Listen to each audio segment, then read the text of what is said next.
Enforcement experts are examining the Uvalde School police chief's account of what happened at Robb Elementary on May 24th. Uvalde CISD Police Chief Pete Arredondo broke his silence last night in an exclusive interview with our news partners at the Texas Tribune.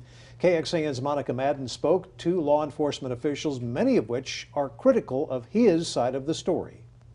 When lives are on the line, you go with what you've got. Former Austin and Houston Police Chief Art Acevedo believes a more coordinated response to the Robb Elementary shooting might have saved lives. We failed, and there's no way to get around that. Chief Arredondo has defended the delayed response, telling the Texas Tribune he did his best in the moment with the information he had. Acevedo disagrees. If you're not prepared, you're preparing to fail. Saying going in without a radio and not already having master keys was a major lack of foresight. The most important piece of that command and control is having communication with your team. Not having master keys for a school, that is your jurisdiction. Other law enforcement officials have been more forgiving. I can't imagine what he was thinking, in terms of the pressure. But agree, having a radio to communicate in high-threat situations is crucial. Time is of essence. Texas lawmakers say they need to wait and see what the investigation results are in order to inform their policy.